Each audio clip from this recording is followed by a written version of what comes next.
This is Beehive Banter, and when you want to quieten the bees in a beehive, you force in lots of smoke, kind of like a smoke screen. And boy, this week I asked the question, how much smoke is the government trying to put in our faces as they seem to be facing a week of ongoing disasters? Let me go through the list. Clean car standard fines, delayed, backtrack. A requirement to meet healthy homes, the deadline pushed out now for both private and government landlords, as in Ki Ora. Hate speech changes, watered down to virtually nothing. Three Waters with an urgent rewrite after what some are saying was a sneaky attempt to add in coastal and geothermal waters at the last minute, which may or may not explain why details were released on a Friday afternoon. A number of acute mental health beds, same as 5 years ago, despite billions. And apparently Health Minister Andrew Little ordered a deep dive into why things weren't being delivered. Tate Pukinga searching for 8 new directors at between 200 and 350k a year while laying staff off and trying to slash 35 mil from their budget. And that's all in 1 week. And then it's a coming to a town near you. Mr. Recession. Yes. I'm joined by MBR's political editor Brent Edwards. Brent, what other words covering everything that I've just mentioned, apart from abject failure, could you use to describe the government? Well, some of the issues you raised, you talk about U-turns back, or you could argue, as the government does, well, it's listened. So, for instance, the delay on the clean car thing, it's only 6 months. It's another 6 months before people pay charges. It says it's listened to industry. The shift in the healthy homes standards, again, I think out by another year. Again, they're saying because of COVID. Hardly an about turn, U-turn. I'm sorry, you're putting me to sleep. But things like the mental health beds are an issue, as you say, given the spending. Although the government always argues there are other expansions of mental health services, but those acute beds are needed, and so it's a question mark about why isn't that being happening.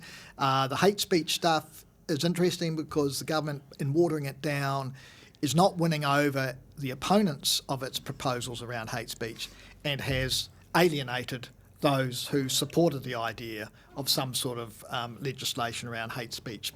But I think the big thing, actually, all of that stuff, the big thing is, well, as you mentioned, Mr. Recession or the Reserve Bank's actions. No, I'm going to get to that in a minute. Yeah, but that's the big issue there. I mean, most of that other stuff. They are doing anything now in their power to make themselves look good in some areas. How do you mean? These changes, these watering things down because... Well, you were just saying that was abject failure, and now you're saying that they're trying to make themselves look good. Make up your mind. Well, it is abject failure. All right. Speaking of... the voting age.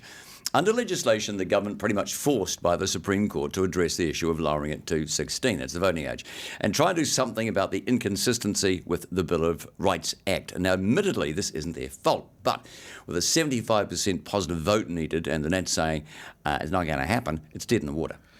Well, yeah, the thing about the Supreme Court decision around finding the inconsistency with the Bill of Rights Act is, a number of people have said, the Supreme Court is saying put the age at 16. Actually, the Supreme Court has put it back to Parliament. And that's a decision for Parliament to make. It's got to address that issue. But as you're right, given the opposition of the National Party and of the ACT Party and the need for a 75% vote to lower the age for general elections, that won't happen, but Parliament still has to address the issue and explain why it won't do that. But they'll explain it by saying we haven't got the vote. Yeah, I know, but all I'm saying, there were people who seem to be thinking, the Supreme Court was stepping on Parliament's toes in terms of telling it must do this. Well, no, it must address it and make its own decision. But local body elections, you only need a 50%. So it's not mandatory, but it's a requirement. Yeah, but it's a requirement that they review the issue and assess it, not that they make that decision. Parliament is the lawmaker, so it can make the law and still retain the age at 18. All right, a couple of things here, though. Labor and the Greens, they want this because it might give them more votes. That's the argument put up by a lot of people. This is all purely political. A lot of people. But do National and ACT oppose it because of the same reason? Probably. So both of them yes. Yes, they do. So, it's been interesting because I've seen the arguments that David Seymour put up, really, and National Party, and essentially what they seem to be saying is that young people are stupid enough to vote for centre-left party. They shouldn't be allowed to do it, so let's stop them voting. That seems to be clear, the argument. Yeah, good point. I'm not sure if that's a rational argument that we should have around determining what the voting age should be.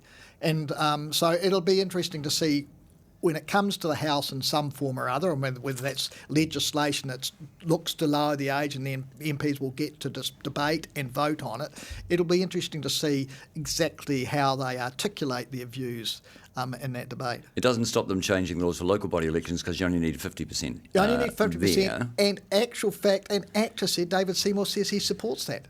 Well, I'll tell you what. His line was he didn't mind if a city council or local council got stuffed up by young voters as long as it wasn't the country. Yeah, but no one votes in local bodies. I mean, look, 16-year-olds, they'll be rushing in to vote for the councillors or mayors. I mean, the schools might even give them days off to consider their options. They may well do. I mean, actually, to be honest, the 16 and 17-year-olds I come across, I would trust them to vote, unlike other people. And the arguments around maturity and whether they are smart enough and all of that, gosh, I know, and not looking at anyone in particular, a number of immature, stupid 60-year-olds. Well, maybe if you can't drink, maybe you shouldn't vote. I don't know.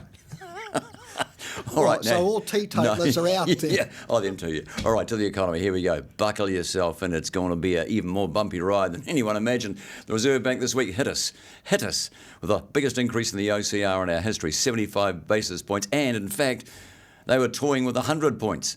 And not only lifting their predictions of where the numbers will go again, but warning we're heading for a year-long recession. And in fact, they've admitted to engineering it. When will this madness end? Well, it just seems, remarkable to me that it was only a year or so ago that, they were loosening monetary policy like no one's business to stop a recession, and now we need a recession to bring inflation under control. And I do wonder that given that their review of monetary policy, in hindsight, they said they could have, maybe they loosened too much and that they should have reversed that Woulda, sooner. shoulda, coulda. And will we, in a year or two's time, look back and say, in hindsight, the Reserve Bank is tightening too fast, too hard? You know what? I think it's going to be even worse than what they predict. And what's more, there couldn't be worse news for the government, could there? Well, look, it's bad news for people with big mortgages. And that's the thing. As interest rates go up... It's bad news for the voting public is what it is. Well, it is, but look, there's going to be a particular group of people and a relatively small group of people who are really going to be... getting bigger by the day. Yeah, but they're going to be really hurt by this. They're carrying the load to bring inflation down. And so, politically, bad news for government. And we've talked about this before. Yeah, we have. That the economy's going to be in the shite next year. Oof. Can I say that? Yeah. And interest rates continuing to go up. All bad news. It is not great for a party trying to win a third term. Here's what Finance Minister Grant Robertson said in response to this. New Zealanders know we have their backs when times are tough, as we did through COVID. He said that many times before, actually. Oh, I know people jumped on that, but he said... How much was that cabbage you were considering buying the other day? How much was it? Half a cabbage was $4.39, but I found broccoli for $1.69. Yeah, no, I'm talking about the cabbage. I bought lots of broccoli. No, I want to talk about the cabbage. And I went to get a rack of lamb. It was $30. I turned around and walked out again. I'm not paying $30 for that.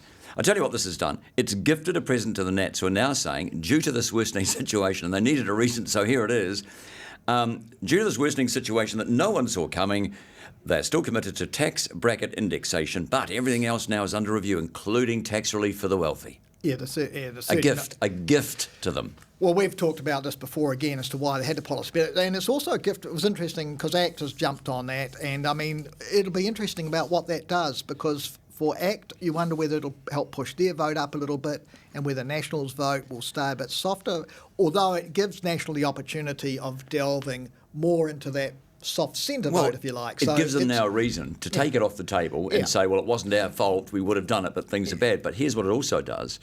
I heard an interview with Grant Robertson, again being asked about tax relief for middle income earners.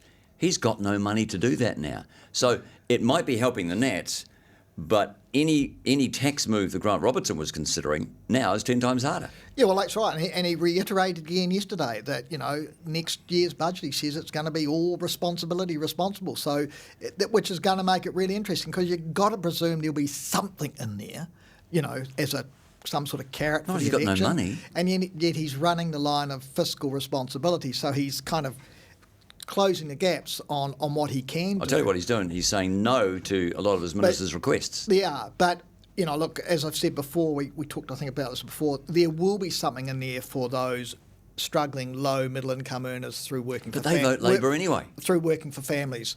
Well, yeah, but the problem that, or maybe Greens, but it doesn't matter. Yeah, but the problem that Labor might have is not just the votes that National might pick up, but one of the problems that Labor will have next year is those supporters of it who might just stay home. So it wants to make sure... Well, that's because no one can afford the petrol for their car to go and vote. Yeah, but it's going to have to come up with policies to give them a reason to get out and vote Labor again. Yeah, it's going to be interesting. That is Beehive Banter as we head towards recess next week. That's recess, not recession. Brent, I feel we need a bit of a breather, although judging by the last week, I think we're unlikely to get it. Now, here's something I want you to think about over the next couple of weeks. Who do you think is the politician of the year? We want you to give it some thought, because then we'll give you our thoughts.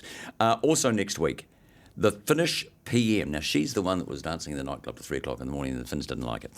She is visiting us, which is a great place to finish. You're so funny, Grant. Yeah, I mean... As usual, thank you for watching or listening. We appreciate it.